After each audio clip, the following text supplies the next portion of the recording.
안녕하세요. 3단원 1장 국제질서의 변동과 개항 2절 개항과 불평등 조약 체계 시작하겠습니다. 교과서 114쪽부터 116쪽 내용입니다. 제목부터 살펴보면요. 개항. 개항은 지난 시간에 배웠듯이 항구가 열린다라는 의미고요. 문호를 개방한다 이런 의미가 되겠습니다. 불평등 조약 체제라는 것은 국가와 국가 간의 조약 내용이 평등하지 않다라는 의미가 되겠고요. 특히 19세기 제국주의 시기에 서양 제국주의 국가들이 식민지 체제를 형성할 때 약한 나라에게 강압적인 분위기 속에서 불평등 조약을 체결하는 경우가 많았습니다. 그럼 학습 내용 정리를 보기 전에 교과서 지도를 함께 보시겠습니다. 청나라부터 볼게요. 청은 제1차 아편전쟁으로 난징조약을 체결하면서 개항을 했고요. 제2차 아편전쟁 이후 베이징조약을 체결하면서 문호를 확대했습니다. 오른쪽 일본의 경우는 미국과 두 차례의 조약을 체결하면서 개항을 했습니다. 자, 오늘은 조선의 개항을 배울 차례고요. 우리는 1876년 일본과 맺은 강화도 조약으로 개항을 하게 되었습니다. 자, 그러면 학습 내용 정리를 통해 우리나라도 어떤 상황들이 전개되었는지 지금부터 살펴보도록 하겠습니다. 우리나라는 개화 세력이 형성되었는데 초기의 개화 사상가들은 박규수, 오경석, 유홍기와 같은 분들이 계셨습니다. 이분들은 조선 후기 북학파 실학사상을 계승한 학자들이었고요. 이분들을 통상개화론자들이라고 합니다.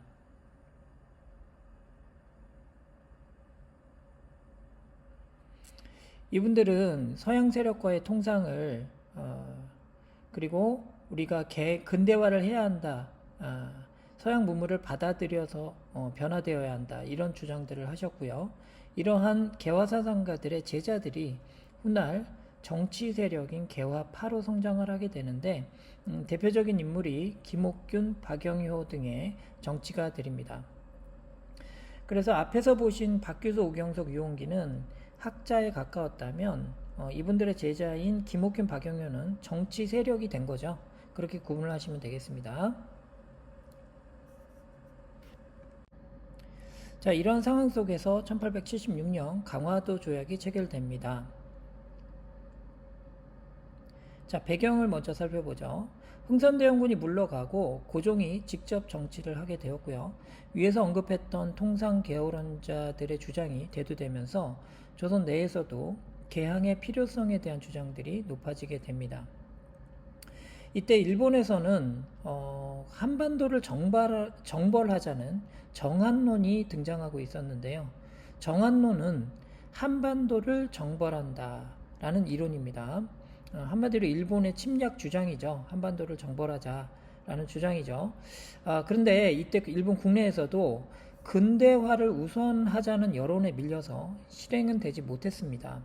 하지만 결국 일본은 1875년 우니오호 사건을 일으키면서 조선을 개항시키고자 합니다. 자, 여기서 교과서를 잠깐 살펴보면요. 이 사건은 일본이 강화도에 파견했던 군함인 우니오가 조선과 충돌을 일으켰던 사건입니다. 일본은 과거 미국에게 당했던 방식과 유사하게 무력과 위협을 통해서 조선을 강제로 개항시키려고 했던 것이고 마침내 이듬해인 1876년에 강화도 조약이 체결됩니다. 여기서 이 강화도 조약의 이름은 강화도에서 체결된 장소가 강화도였기 때문에 강화도 조약이라고 흔히들 하지만 정식 명칭이 있습니다. 조선과 일본의 수호조규, 그래서 조일수호조규라고 합니다. 여기서 조규라고 하는 것은 조약 이렇게 이해하시면 되겠고요. 수호라고 하는 것은 상호 두 나라가 체결한 조약이다 이렇게 이해하시면 됩니다. 이때 강화도 조약의 체결과 함께 체결되었던 조약이 두 개가 있어요. 이 두 개 조약의 내용도 상당히 중요합니다. 하나가 조일수호 조규 부록, 또 하나가 조일 무역 규칙이 되겠습니다. 이 두 가지는 모두 강화도 조약의 부속 조약이 되겠습니다. 함께 체결된 조약이라는 거죠. 자, 우선 강화도 조약의 주요 내용을 살펴보도록 하겠습니다. 자, 우선 제1관 조선은 자주국이라고 명시합니다. 처음부터 굉장히 우리의 입장을 지켜 세우는 듯한 그런 태도를 보이고 있는데요. 사실은 전통적인 청나라 중심의 국제 질서상에 우리나라는 청나라의 종주권을 인정한 상황이었거든요. 그렇기 때문에 청나라로부터 일본이 간섭을 배제하기 위한 의도가 숨어있는 조항이라고 보시면 되겠습니다. 제4관은요, 부산 외에 두 군데 항구를 개항을 하는데 여기에 두 군데의 항구가 원산과 인천이 되겠습니다. 우리 인천의 학생들은 인천이 개항이 된 세 번째 도시라는 거 함께 기억해 주시면 좋겠네요. 제7관, 이것은 불평등 조항입니다. 해안 측량권이라고 해서 조선의 해안 지역을 일본의 배들이 와서 측량하고 지도를 제작할 수 있도록 만든 것인데요. 이러한 지도가 나중에 어떻게 사용이 될지는 당연히 예상이 되겠죠. 조선의 침략에 사용이 될 겁니다. 이것은 우리나라 영토 주권을 침해하는 것이다 라고 봐주시면 되겠고, 명백한 불평등 조항이 되겠죠. 그리고 제10관은 영사재판권을 허용한다 라고 되어 있는데, 이것은 조선의 사법주권을 침해하는 내용입니다. 역시 불평등 조항이죠. 영사재판이라고 하는 것은 우리나라 국내에 일본인이 들어와서 범죄를 저지를 경우 당연히 우리나라 영토 안에서 범죄했기 때문에 국내 법 적용을 받아야 되겠죠. 근데 국내법의 적용을 받아야 되는데 그러지 않고 우리나라에 들어와 있는 외교관인 영사, 일본인 영사에게 재판을 받게 된다는 거죠. 이렇게 되면 당연히 일본인에게 유리한 판결이 나올 수밖에 없는 것이고, 이렇게 되면 조선의 사법 주권이 침해되는 상황이 전개가 되는 거죠. 이렇게 해서 우리는 이 조항도 역시 불평등 조항이라는 것을 알게 됩니다. 알 수가 있습니다. 자, 그래서 7관과 10관이 불평등 조항이다 이렇게 보시면 되겠고요. 다음으로 살펴볼 것은 부속 조약입니다. 두 개가 있다 그랬죠. 하나가 조일수호 조규 부록입니다. 이 조약은요, 개항장 내에서 개항이 된 항구를 개항장이라고 하는데 여기에 일본인들이 거주할 수 있는 지역을 설정을 합니다. 이걸 거류지라고 합니다. 이 거류지 안에서는 일본 화폐를 유통할 수 있다라는 것을 인정한 조약이 되겠고요. 조일 무역 규칙은 일단 뒤에 있는 내용부터 보시면 일본의 수출입 상품에 대해서 무관세를 허용하게 되는 겁니다. 그러니까 관세를 일본 상품에 대해서 관세를 매기지 않는 거죠. 자, 이렇게 무관세를 허용하게 되면 우리나라 상품의 경쟁력이 일본 제품에 비해서 떨어져 있기 때문에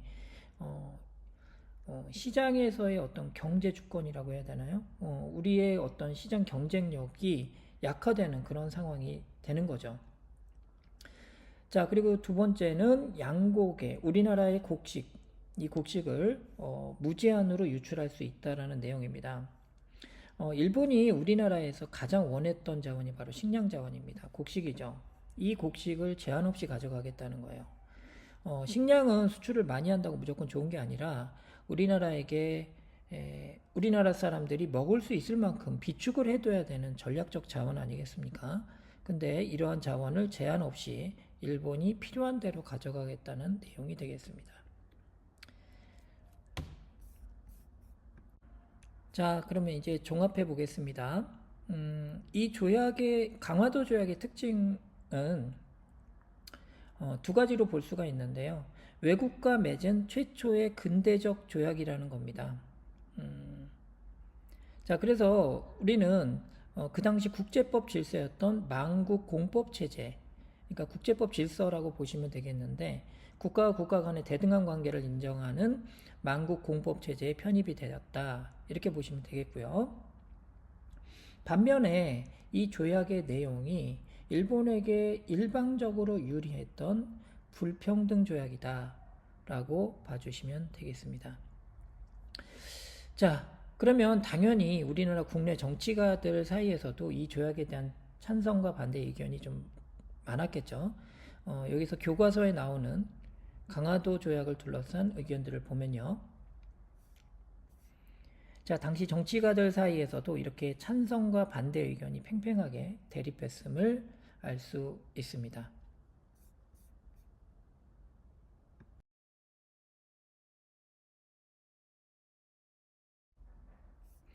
자, 그리고 두 번째 조약인, 오늘 우리가 배울 두 번째 조약인 조미수호 통상조약입니다.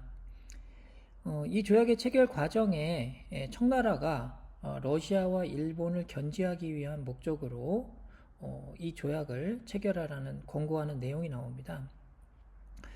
이것이 무슨 내용이냐 하면은 우리나라가 외교적으로 생존하기 위해서는 반드시 미국과 수교를 맺어야 된다라는 내용이에요. 자, 이런 청나라의 주장이 우리나라에 수용되는 과정을 잘 체계적으로 좀 알고 계셔야 됩니다. 그래서 하나하나 정리하면서 좀 보도록 할게요. 자, 강화도 조약이 체결되고 나서 우리나라가 일본의 문물을 배우기 위해서 수신사를 파견합니다. 이때 수신사로 파견된 사람이 김홍집입니다.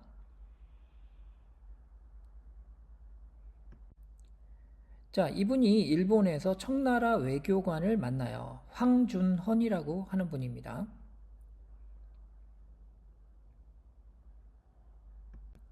자, 이때 황준헌이 그가 쓴 조선 책략이라고 하는 책을 김홍집에게 주게 됩니다.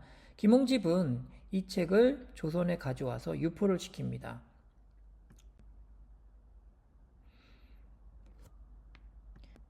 바로 이 책의 내용에 조선이 외교적으로 살 수 있는 길은 러시아를 막는 길이고, 그리고 러시아를 막기 위해서는 세 가지 책략이 나와 있습니다. 중국과 친하고, 일본과 조약을 체결하고, 미국과 연합해야 한다.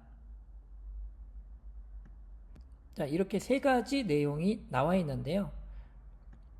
이것이 바로 친중, 결일, 연미라는 글로 정리가 되는 겁니다. 자, 이 책 내용에서 중요한 부분이 사실은 연미밖에 없죠. 현실적으로 청나라는 이미 오래전부터 우리와 친한 사이였고 일본과는 얼마 전에 강화도 조약을 체결한 상태이기 때문에 청나라가 원했던 것은 미국을 끌어들이기 위해서 미국과 조선이 연합해야 된다라는 내용이 실질적인 내용이었어요.